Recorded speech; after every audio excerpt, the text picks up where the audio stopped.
কেন হিংসা করবেন? আল্লামা সাঈদীকে জিজ্ঞেস করা হয়েছে, হুজুর আপনি তো আলিয়ার ছাত্র, জীবনে কওমি মাদ্রাসায় পড়েননি, আপনি বলেন তো আলিয়ার কওমিকে কেমন চোখে আপনি দেখেন? আল্লামা সাঈদী বললেন, আলিয়া আমার ডান চোখ, কওমি আমার বাম চোখ। আমার কওমি আমার বাম চোখ, আলিয়া আমার ডান চোখ। এই দুই মাদ্রাসা আমার চোখের মতো, আমি কোনো বিরোধিতা করি না।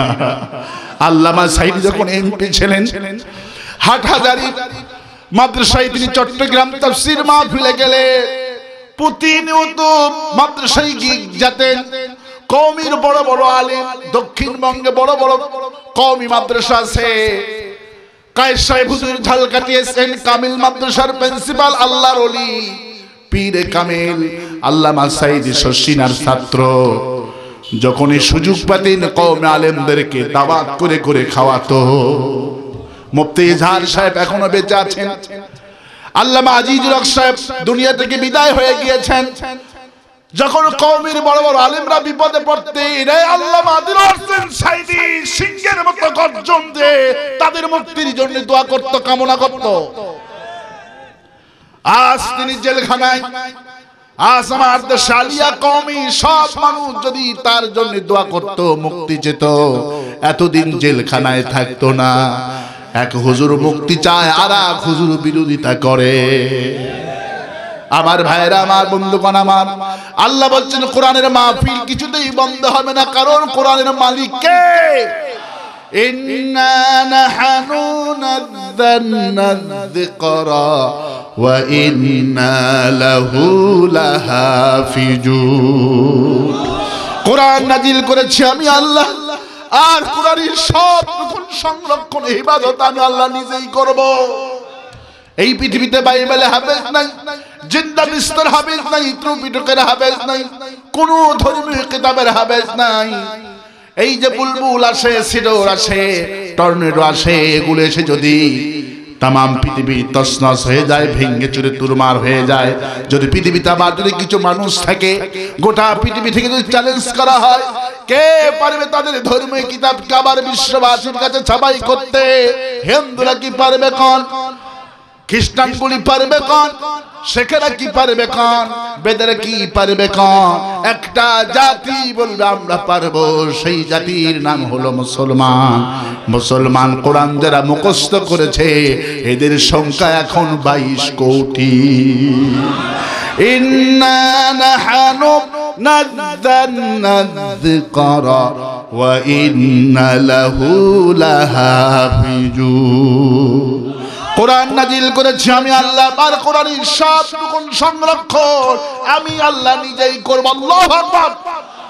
ওই যে জামাল নাসের মিশরের প্রেসিডেন্ট যখন ক্ষমতায় আসলেন, ক্ষমতায় এসে তিনি 80 লক্ষ কোরআন কায়রোতে নিয়ে আসলেন। এবার সেনাবাহিনীকে অর্ডার করলেন কোরআন পুড়ে দাও, কারণ কোরআন থাকলে এই জাতি আযাকার হয়। কোরআনের তাফসীর শুনলে রাজাকারের দল করে, ঠিক কিনা বলে? কোরআন শুনলে সেই জাতিরা কোরআনের দল করে। আয়াতুহু জাদাতুহুম ঈমানা। আল্লাহ বলছে কোরআন শুনলে ঈমান বৃদ্ধি হয়। সুবহানাল্লাহ বলবেন না? কোরআন শুনলে কি বৃদ্ধি হয়? ঈমান বৃদ্ধি হয়। নবী করিম সাল্লাল্লাহু আলাইহি ওয়াসাল্লাম শয়তানকে জিজ্ঞেস করেছে, শয়তান তোমার প্রধান দুশমন কোনটি? শয়তান বলেছে আমার প্রধান দুশমন হলো কোরআন, কারণ কোরআনের মতো এত ঈমান বৃদ্ধির কিতাব এই পৃথিবীতে আর না।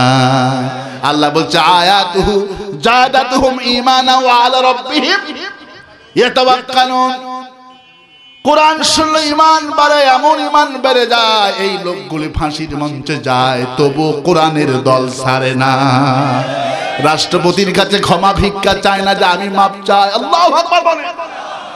কারু কাছে মাপ চায় না, ইয়াতাওয়াক্কালুন, ঈমান এত বেড়ে যায় আল্লাহ ছাড়া কাউকে ভয় পায় না। আমার ভাইয়েরা, 80 লক্ষ কোরআনকে পুড়ে ফেলে দেওয়া হলো, 26,000 আলেমকে জেলখানায় বন্দী। আজকে জেলখানায় বন্দী तमाम পৃথিবীর মুসলমানগুলি জেলখানায়। সিরিয়ার জেলখানায় বড় বড় আলেমগুলি বন্দী। গুজরাটের মুসলমানগুলি বন্দী, কাশ্মীরের বড় বড় আলেমগুলি বন্দী। ওই যে রোহিঙ্গার গরিব মুসলমান অনেক লোকই তো দেখতে গিয়েছে, দেখতে যাবেন। বড় বড় আলেম আরবিদেরা দিন কথা বলতে পারে, তারা এখন রাস্তায় পড়ে ভিক্ষা করতেছে।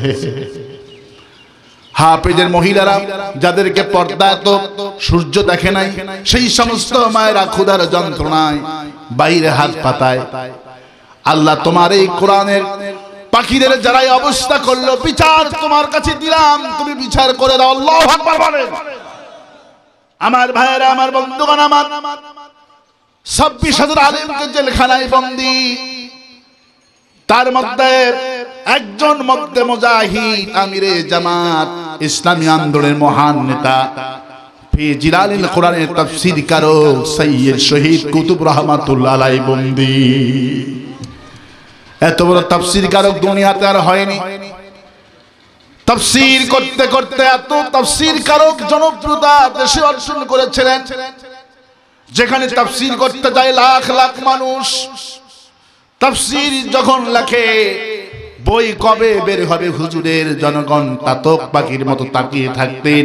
সৈয়দ শহীদ কুতুব রহমাতুল্লাহ আলাইহি এই লোককেও জেলখানায় বন্দী করা হলো, তার সমস্ত আরবি পত্রিকাগুলি বন্ধ করা হলো। মুসলমানের পক্ষে যতগুলি মিডিয়া আছে সব মিডিয়া আগের থেকেই বন্ধ, এখনো বন্ধ। ঠিক কিনা বলেন?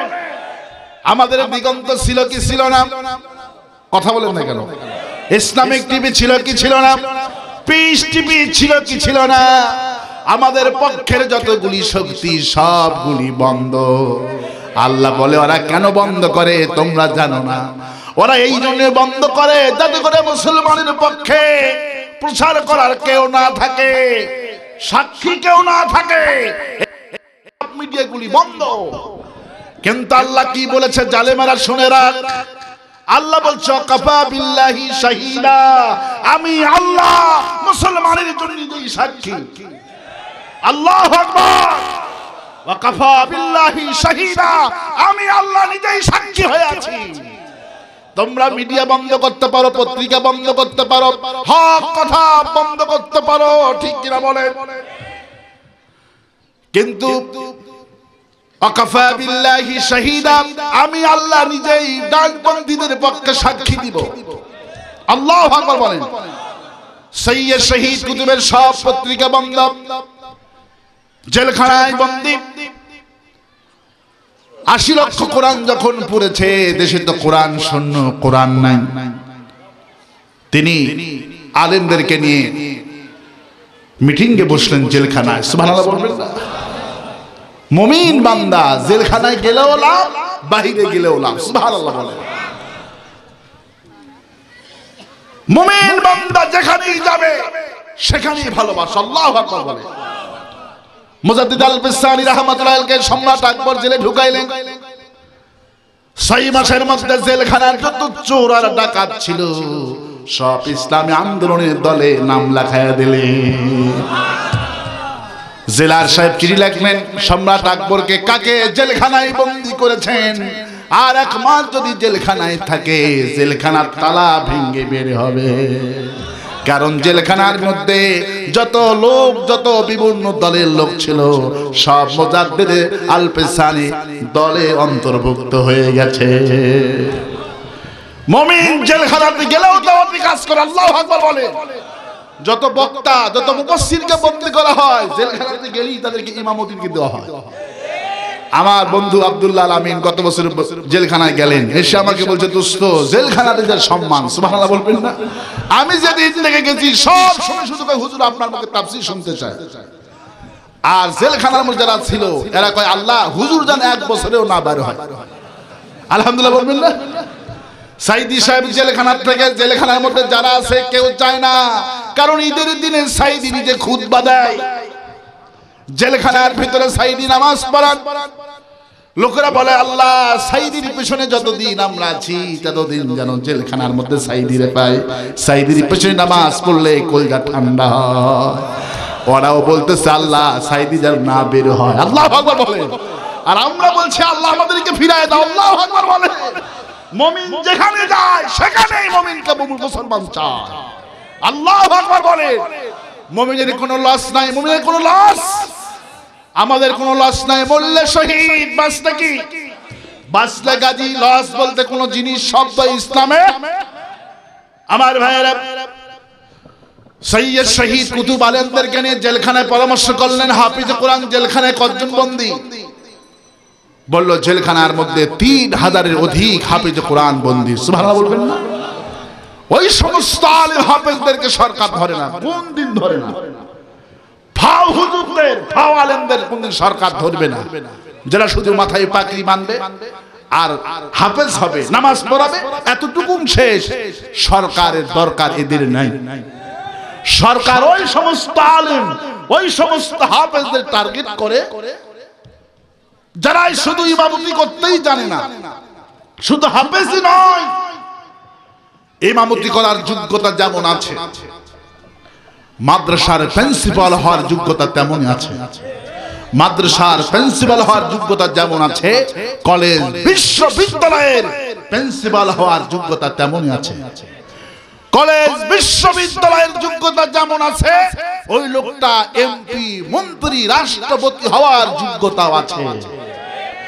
সরকার ওই সমস্ত আলেমদের টার্গেট করে। ফাও হুজুর ধরে লাভ নাই, ওই হুজুরগুলিরে ধরো যারা এমপি, মন্ত্রী, রাষ্ট্র পরিচালনার যোগ্যতা আছে। ফাও হুজুর তো আমার দেশে অনেক আছে, সব হুজুর সরকার ধরবে না। সরকার ধরবে ওই মানের লোককে। কথা বুঝেন? জেলখানার মধ্যে 26,000 আলেম বন্দী। সৈয়দ শহীদ কুতুব বলল, আমাকে 100 হাফেজ লাগবে। কয়টা? 100 হাফেজ লাগবে, যাদের সূরা ফাতিহা থেকে নিয়ে নাস পর্যন্ত এখনো মুখস্থ আছে। আল্লাহু আকবার। যারা তারাবি পড়িয়েছেন বিগত দিনে, কেউ লোকমা দেয় নাই, এমন হাফেজ কোরআন লাগবে 100 জন। কয়জন? 100 জন হাফেজ কোরআন লাগবে। আমার বন্ধুগণ, আমার ভাইয়েরা, আমার 100 জন হাফেজ 2 দিন পরে সংগ্রহ করে দেওয়া হলো। হুজুর পাইছি, করা করা বাগা বাগা হাফেজ কোরআনগুলি পাইছি। হুজুর বলল, ঠিক আছে, এদেরকে বাছাই করে রাখো, আমি এখন 100 জন আলেম বাছাই করি। আলেম তো হলেই হবে না, নাউ সরব জানতে হবে, আরবি গ্রামার জানতে হবে, জের জবর ছাড়া কোরআন লিখতে হবে।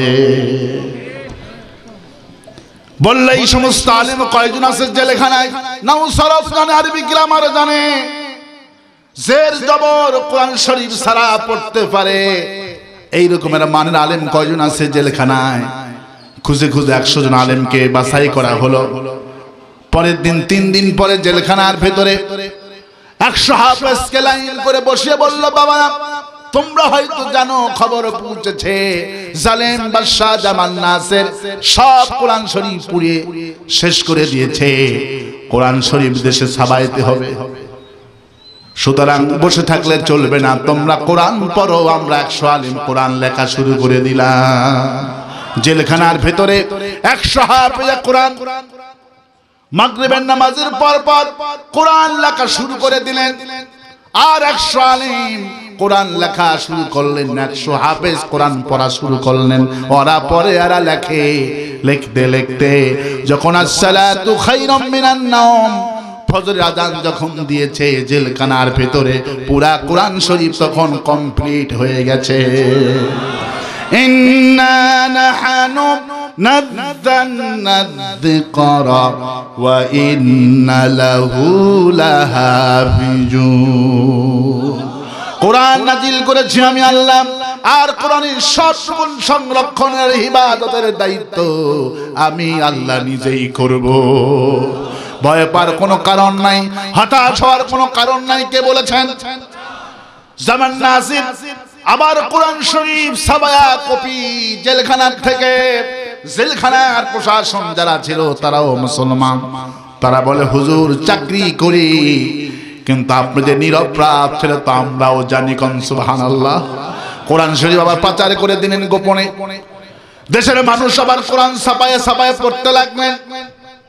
সৈয়দ শহীদ কুতুব জামান নাসির প্রস্তাব দিলেন, তুমি তো মহান নেতা মুসলমানদের, তোমার দল ছাড়তে হবে, কোরআনের সংগঠন করা যাবে না।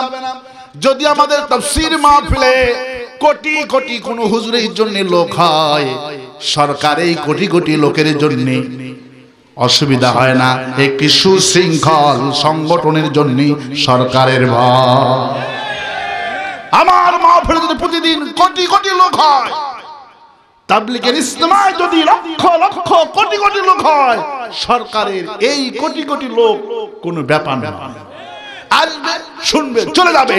সরকারের ফ্যাক্ট হলো একটা মজবুত সংগঠন, যে সংগঠনের মাধ্যমে ইসলামী বিপ্লব কোরআনের পার্লামেন্ট হতে পারে। লাখ লাখ লোক হয়েই কোনো লাভ হবে না, লক্ষ লক্ষ লোক লাভ হয়েই কোনো লাভ হবে না, একটি মজবুত সংগঠন থাকতে হবে। এটাই হলো সরকারের টার্গেট। ওদের দেখে ভয়।